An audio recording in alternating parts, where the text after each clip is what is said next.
Hi, I'm Mr. Miyagi, and this is Mr. Miyagi's Workshop. Today's episode is the nightmare of rewiring a bike.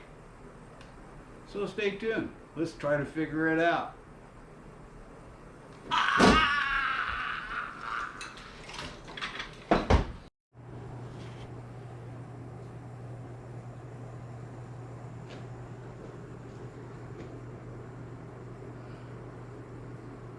So you can see I've removed the old mechanism in here and installed the new regulator in place and moved my turn signal flasher down underneath. I built a whole new panel. Now what I did from the switch is I ran individual power to this, one for the main that runs everything, two for the headlight, number three is signal and stoplight, and number four here is the ignition. Starter solenoid is still in the standard place. What I also did is I put in a lithium battery. So I pulled the old covering off, went through it, and had to run a couple extra wires in there for this unit. Another thing that I did, I always do, is I always run an extra wire in there in case you forget something. You've got another wire that you can attach to. So that ends up here in the headlight with all the other plug-in components. Now a lot of this wiring can be simplified. You don't have to go back and reuse all the stock controls. You know, like this one here, this is the right hand side, which has the on-off power for the ignition, and it also has the start button on there. Basically what you're using is, this is your hot lead, and the brown wire goes to your coils, which ignite it. This is just for the starter, is basically, this is a ground out situation. So this is coming from the starter solenoid, and when you hit the push button on it, on this control here, what you're doing is you're just basically grounding this out so that you're completing a circuit. Now on your light side, you have your high and your low, and your turn signals, and your horn. The horn is like that pink wire.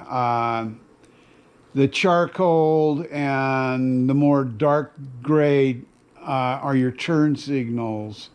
You have power up through there, through the brown and white, I believe, and it goes on and on. You know, you can leave a lot of that hooked up inside the headlight, and you can clean up your outside wiring. It runs down the back of the neck. Or you can totally eliminate it altogether. Well, let me show you. Now on this XS, it's just a basically on-off switch here. We just toggled it. Pretty straightforward. Let me walk over to the other bike. But instead of having an ignition switch, we just went with toggles, on for power, on for lights. Just something real simple and clean. I mean, you could do this way is the same thing. You run this is your main power, the red. The brown is your feed for the rest of your system. And the blue here is a feed for the lighting.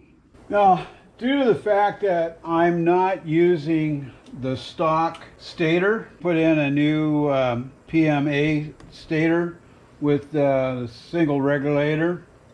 We're running the PAMCO ignition. This had points in it, so we eliminated the points. We went to a high performance coil, so this is 2 to 3 ohm coil, so it's a hotter coil. These are pretty simple systems to hook up. Basically, you have 3 wires that come up here. You have a green wire that goes to the negative side, you have a red wire that goes to the positive side of the coil, and you have a ground that goes to the ground or the earth ground on the bike. Pretty straightforward. When installing these, I like to line up right here. There's a little bit of a dent. You can see the red mark where I've put it. I like to start there first, and then I'll adjust there for my timing. The stators are pretty simple once they install. The wiring on this, there's 3 yellow wires that go to the regulator, and out of the regulator you have a positive wire, which is the charging side, which you should install a fuse in line going to the battery, and I use a 20 amp in there. On the stator itself, for doing a timing on it, what I've done here is I've marked my timing mark. So this would be top dead center here. What I've done here is I've marked it a 1/2 inch over is basically where your firing should be at. So when this is coming around, when this is spinning around, when you're using your strobe light, it should hit on this area right in here to get yourself somewhat tuned. Hughes Hand-Built actually makes a little decal that you can put on there, which is kind of cool to have. So on installing these, there's a full set of instructions on Mike's XS if you go on their little instructional page. Basically what you're going to do is this little notch through here, this keyway hole, is going to line up with that little pin that sticks up. When you're installing the other side there, you want to make sure that you hold these in. Otherwise you're going to knock these little weight units out, and they're fairly easy to put in. They just slide in there, but you want to hold that while you're putting on the other side. This rod will move in and out. So like I said, you want to make sure you hold on to that while you're sliding this on there. And you just move that around until you feel it slide on. One of the things you want to do is you want to put a little bit of blue Loctite on that little shaft there. And make sure your spark plug's in the hole, or you got a rag in there, because you don't want to drop any of these parts in there. And even though it does have a lock washer, I still like to use a little bit of blue Loctite. Here again, you want to hold the back side of this while you're trying to get this nut started. And you want to snug it down good. With the Loctite, it just tends to hold that nut a little better. And it does come with the grommet for the wiring to run through, so you just have to feed it up to wherever your ignition coil is, and then go from there. But basically that's the electrical system. It's pretty straightforward. The sketch I have up on the screen right now is just a basic sketch on how I've laid out bikes in the past. You can modify it a bit however you want, but it kind of gives you a basic idea of what you need to do. I've been asked about these battery eliminators. You can buy them pretty much anywhere. Mike's XS, Lowbrow, I believe even Hughes Hand-Built. There's a ton of places you can get them. You just go online. You can probably even find them on eBay. But basically what you want to do is that you've pulled your battery out and you don't want to run it. But you got to remember, in fact, that you need to run a PMA system. You need to run that permanent magnet charging system. Otherwise, this system won't work. On the old stock system, you need the battery to charge the system, to activate the system.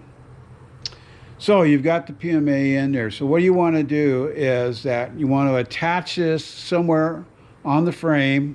So this is basically a heat sink. You want to run this one wire, which is the black spot there, runs down to the frame or the grounding spot. And then the wire that comes from your regulator, the red wire, attaches to here. And then from there, that goes through a fuse and to ignition switch, which charges up the system and everything. It's pretty straightforward. There's not a lot of rocket science in this. I know I probably didn't answer a lot of you guys' questions. Each bike is an individual bike, and the person building it is an individual, and they have their ways and what they want to do with the bike. And that wiring will change throughout the system of it. This one behind me, I'm trying to keep somewhat stock. I've rewired a few things. I put in a different style panel, electrical panel, due to the fact that I wanted the blade style fuses, which are easy to get. More and more I'm finding that the little glass tubular style fuses are hard to find, especially out on the road. So this is an easy way. You can go into any auto parts store, and if you blow a fuse, you can put it in there, or you can pack some with you. I can't foresee for what a lot of you guys and gals out there are doing on when you're building your bikes. So if there are any questions, you can either put it in my comment section below, or you can send it to me at tmiyagi@hotmail.com, and I'll try to answer it to the best of my ability.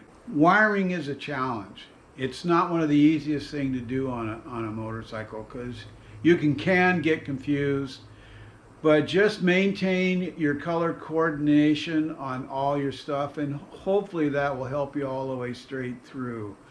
I save a lot of old wiring off of other bikes to try to match the code of the color code on the wiring, so I can follow it through. And then I will do a kind of a basic drawing of what I've got going on with the bike, so that I know in the future, if I have to work on it, this is where I can go to if I determine there's a problem. But if you've liked this episode, please like, share, and subscribe. And this is Mr. Miyagi signing off, and y'all be safe out there. Hope to see you on the road.